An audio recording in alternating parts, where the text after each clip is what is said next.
జ్యోతక్క జ్యోతక్క అంటే టీవీ మీడియాలో తెలియని వాళ్ళు అందరూ ఎవరు ఉండరు.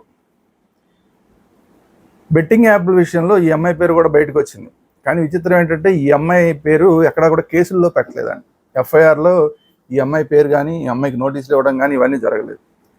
దాంతో అందరూ ఆశ్చర్యపోతున్నారు, ఏంటి బెట్టింగ్లో మిగతా బెట్టింగ్ యాప్లను ప్రమోట్ చేసిన మిగతా వాళ్ళందరి పేర్లు ఎఫ్ఐఆర్లో పెట్టడం ఏంటి, ఈ అమ్మాయి మొక్కదాన్ని మాత్రం పక్కకి తప్పించడం ఏంటి, పోలీసులే పక్కకి తప్పించారా, వెనకాల నుండి ఎవరన్నా ఈ అమ్మాయి పేరు లేకుండా చేశారా ఏంటి అనేది ఇప్పుడు అందరూ ఆశ్చర్యపడుతున్న విషయం.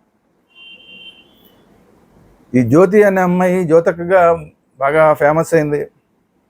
ఆ బిత్తిరి సిద్ధితో పాటు కలిసి ఏదో ఒక ఛానల్లో ప్రోగ్రామ్ చేసి బాగా ఫేమస్ అయింది జ్యోతక్కలాగా. ఎక్కడో పల్లెటూరు నుంచి వచ్చిన అమ్మాయి అదృష్టం బాగుండి యాంకర్ అయిపోయింది సడన్గా. అది సక్సెస్ అయిపోయింది, దాంతో సెలబ్రిటీ అయిపోయింది.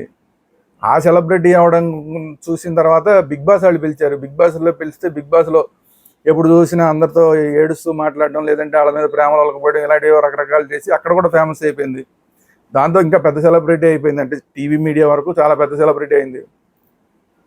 అక్కడితో అమ్మాయి దశ తిరిగిపోయింది అనుకుంటే, అమ్మాయి దశ ఏ స్థాయిలో తిరిగిపోయిందంటే, మెయిన్ రోడ్లు మెయిన్ హైవే పక్కన 10 ఎకరాల దాకా కొన్నదన్నది ఇప్పుడు వార్తలు వస్తున్నాయి. కోట్ల రూపాయల విల్లానో లేదంటే అపార్ట్మెంట్ ఏదో కొన్నదన్న వార్తలు వస్తున్నాయి. బోల్డని కోట్ల రూపాయలు అమ్మాయి దగ్గర ఉన్నాయనేది వార్తలు వస్తున్నాయి. ఇన్ని కోట్ల రూపాయలు అమ్మాయికి ఎవడిస్తారు? యాంకరింగ్ అయితే వేలల్లోనే ఉంటుంది జీతం, అందరికీ తెలిసిందే. ఇది బిగ్ బాస్కి వెళ్తే దాంట్లో వచ్చే డబ్బులు లక్షల్లోనే వస్తాయి. మరి ఇన్ని కోట్లు, 1 కోటి 2 కోట్లు కాదు, అన్ని 100 కోట్ల రూపాయల ఆస్తులు ఇప్పుడు అమ్మాయి దగ్గర ఉన్నాయంటున్నారు. మరి అంత ఆస్తులు ఎలా వచ్చినాయి ఈ అమ్మాయికి అంటే, బెట్టింగ్ యాప్లు చేసింది అమ్మాయి. బెట్టింగ్ యాప్ల ద్వారానే ఆ బిగ్ బాస్ అవ్వంగానే బయటికి రాగానే ఆ ఫేమ్ తోటి వరుసపెట్టి బెట్టింగ్ యాప్లు చేసి ఈ కోట్ల రూపాయలు అన్ని సంపాదించింది. వాటితోటి ఆస్తులు కొంటుంది, స్థలాలు కొంటుంది, అపార్ట్మెంట్లు కొంటుంది. ఇప్పుడు సీతక్క కాస్త ఒక మహారాణిలాగా తయారైపోయింది అనేది ఇప్పుడు అందరూ మాట్లాడుతున్న మాట. సరే, ఆ విషయాలన్నీ పక్కన పెడితే, అమ్మాయి డబ్బులు ఎంత కోట్లు సంపాదించింది పక్కన పెడితే, అమ్మాయి మీద బెట్టింగ్ యాప్ల విషయంలో పోలీసులు ఎందుకు చర్యలు తీసుకోలేదు? పైగా మైనంపల్లి హనుమంతరావు అని కాంగ్రెస్ నాయకుడు, ఆయనే స్వయంగా ఈ అమ్మాయి మీద కంప్లైంట్ ఇచ్చాడన్న వార్తలు వస్తున్నాయి. అయినా సరే పోలీసులు పట్టించుకోకుండా ఈ అమ్మాయి మీద మాత్రం కేసు పెట్టకుండా ఎందుకు వదిలేశారు? ఎవరు నడిపిస్తున్నారు, వెనకుండా ఎవరు నడిపిస్తున్నారు అనేది ఇప్పుడు అందరిలోనూ ఆసక్తికరమైన విషయం. మరి పంజాగుట్ట పోలీసులా లేకపోతే వేరే పోలీసులు, అక్కడ ఏ పోలీసులైనా కానీ వాళ్ళు ఎందుకు ఈ అమ్మాయిని మాత్రం సపరేట్, ఈ అమ్మాయి స్పెషాలిటీ ఏంటి, ఈ అమ్మాయిని మాత్రం ఎందుకు పక్కన పెట్టారు? బెట్టింగ్ యాప్ ప్రమోషన్ చేసిందని తెలిసినా కూడా ఎందుకు పక్కన పెట్టారు అనేది ఇప్పుడు అర్థం కాని విషయం.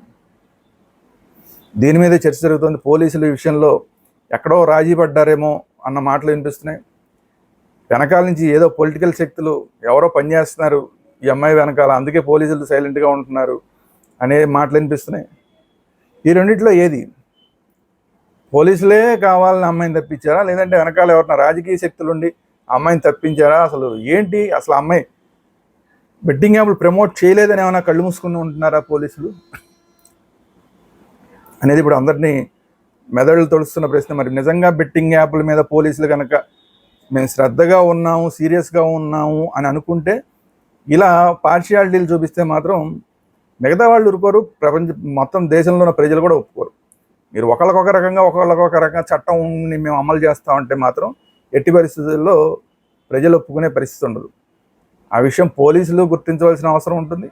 అదే విషయాన్ని వెనకాల ఎవరైనా, ఒకవేళ రాజకీయ నాయకులు ఎవరైనా ఉండి నడిపిస్తుంటే వాళ్ళు కూడా గుర్తించుకోవాల్సిన అవసరం. చూద్దాం ఏం జరుగుతుందో. పోలీసులు ఇప్పటికైనా అమ్మాయి మీద ఎఫ్ఐఆర్ నమోదు చేస్తారా, లేదా ఏదైనా పొలిటికల్ బాసులు చెప్పినట్టు విని మాట్లాడకుండా కూర్చుంటారా, అమ్మాయి గురించి పట్టించుకోకుండా వదిలేస్తారా, లేదంటే అసలు అమ్మాయి బెట్టింగ్ యాప్లు ప్రమోషన్ చేయలేదని ఏమైనా చెప్తారా? ఏం చెప్తారు పోలీసులు అనేది చూద్దాం. రాబోయే రోజుల్లో పోలీసుల నుంచి ఎట్లాంటి ఇన్ఫర్మేషన్ వస్తుంది, వాళ్ళ రియాక్షన్ ఎలా ఉంటుంది అనేది చూద్దాం. ఇది ఈరోజు వీడియో. ఈ వీడియో కనుక మీకు నచ్చినట్టయితే లైక్ చేయండి. మీ అభిప్రాయాలు ఏంటి? జ్యోతక్క విషయంలో ఏం జరిగింది? వెనకాల ఎవరు నడిపిస్తున్నారు?